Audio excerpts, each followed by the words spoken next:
Kalimpong, a small hill town of great beauty, with picturesque landscape, colorful sunrise and sunset, beautiful valleys adorned with hundreds of varieties of flowers in varied colors, is one of the most beautiful hill stations in India. It is nestled in the lower Himalaya in the Indian state of West Bengal. Kalimpong is well known for various ethnic cultures and races. It is also well known for its many educational institutions, which attract students from all over India and abroad. And in recent times, Kalimpong has become an important tourist destination owing to its temperate climate and proximity to popular tourist locations in the region. Kalimpong town is located on a ridge connecting two hills, Delu Hill and Durbin Hill. Delu, the highest point in Kalimpong, has an altitude of 5,590 feet, and Durbin Hill is at an elevation of 4,501 feet from the sea level. The river Teesta flows in the valley below and separates Kalimpong from the state of Sikkim. The Delu Hills, where Kalimpong Science Centre is located, and this science centre is about 9 kilometers to the north of the Kalimpong town and covers an area of 7 acres of hilly land. Kalimpong Science Centre has been conceived, designed and developed by National Council of Science Museums, Ministry of Culture, Government of India. This science centre was officially handed over to Darjeeling Gorkha Hill Council on 11 September 2007. Main objectives of Kalimpong Science Centre: to popularize science in general and to inculcate scientific temper among the general masses, to create, inculcate and sustain a general awareness in the public, especially the youth, about science and its application to modern life, to develop scientific attitude and temper with a view to helping children and adults to think and act rationally in a modern society. And recently, that is from the 7th of November 2015, Kalimpong Science Centre has also started, in fact it has launched something very special to this place, that is Kalimpong, the introduction of 3D theatre. Welcome viewers to the first episode of the Science Channel, the Science News, which is a presentation of the Kalimpong Science Centre. In this series of programs, we will bring to you interesting facts from the world of science and technology. In the inaugural or the first episode of this channel, I will take you straight to the world of photography, and I will introduce to you a very unique camera restrictor. So this camera is a unique kind of a camera. This camera refuses to take pictures of over-photographed locations. So every year we understand flocks of tourists travel to iconic destinations just to view them through a camera lens. Since the popularization of smartphones and selfies, what are already the most over-photographed landmarks on Earth are now being well documented than ever before. The camera that I'm talking about is called camera restrictor. It seeks to reverse this trend by actually locking its shutter in heavily photographed locations. Camera restrictor was conceived by the German designer Philip Smith, and this camera is made from a 3D printed shell that encloses a smartphone. An application uses GPS to track your location and actually calculate how many online photos have been geotagged within 115-foot radius. So what is unique about this camera is, if too many photos have already been taken there, so camera restrictor refuses to function.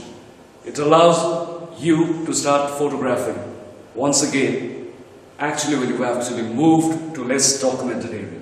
And in an age when technology is increasing and you anticipate every want and need, so this kind of a camera that dictates its own rules, is very much a refreshing change. The digital interface displays the geographical coordinates, the number of pictures taken at a location, and whether or not you're allowed to photograph there. So reminiscent of a Geiger counter, a small speaker emits electronic feedback that increases in intensity the closer you are to an over-photographed location. So Philip Smith, as I told you, is the man behind this camera restrictor. It is meant to encourage photographers to kind of seek out non-cliched images, but it was also created as a commentary on political censorship. In fact, a proposal recently went up for vote in the European Parliament that would have restricted the photography of copyrighted buildings and art rights from public places. Though the measure was struck down, Camera Restrictor explores an alternate world in which modern photography isn't as simple or as easy as point and shoot. We don't know about the future as what will happen. Will it be available in the market? That is still a big question. So that was really interesting, isn't it, on the Camera Restrictor. Now let me take you to Stanford University, where the Stanford Nano Project is a much talked about project in the world at the moment. This project may help to detect tumors. Stanford scientists are blending the latest in nanotechnology with a quirky light effect which was discovered in the 1920s. Dr. Sanjeev Gambhir, the Stanford University radiology professor, has actually revealed this to the world.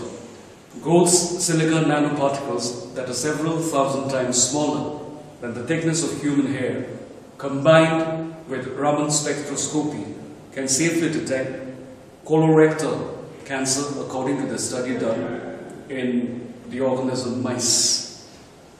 So using a beam of laser light projected on the skin surface, the technique can spot with extraordinary precision tiny particles that have been injected into the bloodstream and attach themselves to cancer cells. So today's most advanced cancer diagnostic tools, such as PET scans, can pick up a tumor about 5 millimeters wide, containing tens of millions of cancerous cells. The new technique, which is termed Raman imaging, has the potential to detect microscopic clumps of only a few hundred cancer cells. It's an important project that is being undertaken by the scientists at the Stanford University.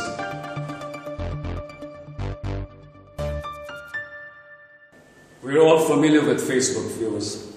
Everyone is a part of this social media. A few may have exempted themselves from this menace, if they kind of accept it to be. But a recent study is kind of telling us heavy Facebook use makes some people jealous and depressed. Paying too much attention to your Facebook friends' updates could be bad for your mental health, according to a new study. And researchers have found that heavy Facebook use may make certain people experience feelings of envy, which in turn could lead to depression. Dr. Margaret Duffy, a University of Missouri journalism professor, has kind of said in a press release that Facebook also kind of brings lots of mental tension. Some of you cannot digest the success of your friend's success. But at the same time, there are also other revelations, as to say, it is also a positive medium that depends on the person who's actually interpreting the way social media works or operates. So apart from the negatives, there are also certain aspects where Facebook can be a very positive resource for many people. But if it is used as a way to kind of size up one's own accomplishments against others, it can have a negative effect. That's the problem with Facebook. So researchers found that while heavy Facebook users not only linked directly to depression, frequent users who experienced feelings of envy were more unlikely to identify the statements corresponding to depression.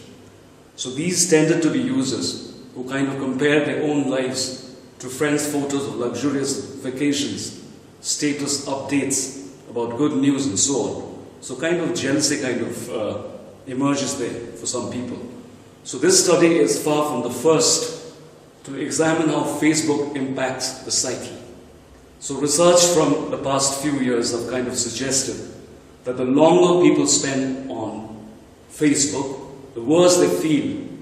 And especially other studies have also kind of contributed in telling us that time spent on the social network might actually make some people happier as well.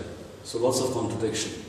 But stay focused and use social media. It's part of the 21st century life, but it depends on you. 20th of February is a very important day for the scientific community in India. Why? Because it is observed or celebrated in India as the National Science Day. Every year, to kind of mark the discovery of the Raman effect by Indian physicist Sir Chandrasekhar Venkata Raman on 20th of February 1928.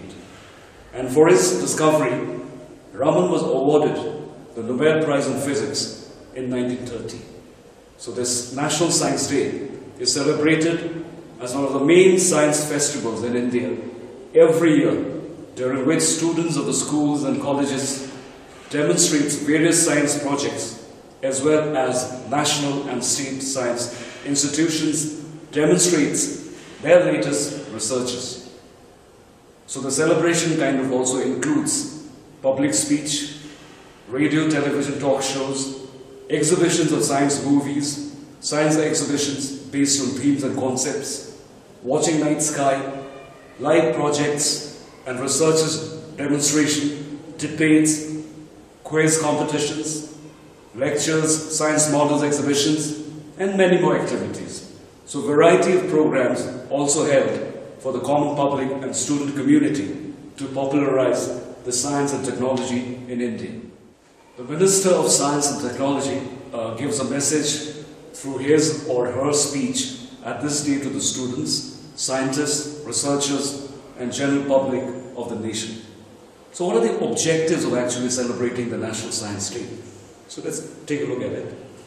So it's being celebrated every year to widely spread a message about the significance of scientific applications in the daily life of the people, to display all the activities, efforts and achievements in the field of science for human welfare, to discuss all the issues and implement new technologies for the development of the country, and in particular the scientific community will benefit from all the researches that kind of go on, to also give an opportunity to the scientific-minded citizens in the country, to encourage the people as well as popularize the science and technology. Cell phone technology, we are all aware of how the cellular phones have invaded our lives, but it has its own negatives. Today's cell phone technology has become an integral part of everyone's life, and this is not only restricted to mobile telephony, but also extends to internet surfing. You see, with increased number of cellular phone users, concerns regarding radiation hazards from cell phone towers have kind of increased. Ever since the discovery of telephone by Alexander Graham Bell in 1876, this has seen many technological changes over a period of time. But with this change, harmful effect from electromagnetic radiation emitted by cell phone tower has also kind of increased. It is found that radiation from cell phone towers has been associated with greater increase in brain tumor. It is well known that the human body contains 70% of liquids that acts as antenna for receiving electromagnetic or waves from external sources. So when this kind of radiation falls upon the human body, it is partially absorbed by the body tissue, and which results in the heating of the tissues and the concerned cells inside the body. So this results in the drying up of liquids of the eyes, the brain, and so on. It is well documented that continuous 15-minute cell phone exposure kind of increases the brain glucose metabolism in the region which is very closest to the antenna. It is also shown that weak electromagnetic field kind of release calcium ions from the membrane, and this process will accelerate the growth of tumors and also damaging your DNA. It is also found that an electromagnetic radiation damages the placental barriers of pregnant women. Moreover, the radiations can adversely affect the heart pacemaker, and according to the World Health Organization, the WHO, diseases like Alzheimer and Parkinson are closely associated with electromagnetic radiations. They further have reported that cell phone may cause brain tumor, and they kind of replace the cell phone as a possible carcinogenic to human beings. So from above discussion or kind of talk, it is absolutely clear that electromagnetic radiation is emitted from different sources such as the cell phone, the computers, the television towers, the FM towers and so on. They can be healthy, they can actually cause health hazards for the human beings. So therefore, everyone should be very, very careful while using this technology so that it is not detrimental to your own health. So viewers, in this episode, we will also kind of talk about the major deep pradhan's innovation which has hit the world of science in a big way, especially in India, for the Indian Armed Forces. So Major Deep Pradhan's application is very helpful in navigation and locating enemies, especially in a war scenario. So an Indian Army Major Deep Pradhan, has developed an Android-based mobile application which is very helpful for the armed forces in navigation and locating enemies in a war scenario. So this application, which has been named Disha, is a completely free and offline application which can be used in Android device with location sensor like the GPS and GLONASS for off-road navigation. This application works in Indian grid systems. So Prime Minister Narendra Modi in fact honored Major Deep Pradhan of the 6th Garhwal Rifles with a Certificate of Excellence on the occasion of the Army Day 2015 for developing this application. The Android-based mobile application for off-road navigation has been developed by Major Pradhan, who is an expert in computer programming. It can be used without the facility of the GPS, that is a global positioning system. Major Deep Pradhan belongs to Hathi Barkala area of Dehradun. His elated father, Colonel D.K. Pradhan, retired, kind of said that Deep had always had an interest in computer since his childhood, and he has actually kept updating himself with improving his computer knowledge, and he has given us a wonderful application named Disha. If 2015 belonged to the Ebola virus, the past few months of 2016, we have another, not a hero, a villain, the Zika virus, much talked about. It's been everywhere all over the world, in places like Brazil. The Zika virus is a real menace. No treatment, as of recent times, has been revealed to the world, but lots of research is going on. So you can actually see at the background the various descriptions of the virus. And we also have a small clip. We hope in the days to come, in the years to come, we will have a solid treatment for the Zika virus as well. So this was the first episode of the Science News channel, which is a presentation of the Kalimpong Science Centre, where the entire team tried to give the best and interesting news from the world of science and technology. In the coming episodes, we'll try to give more interesting facts, more interesting news from the world of science and technology. Till the next episode, goodbye viewers.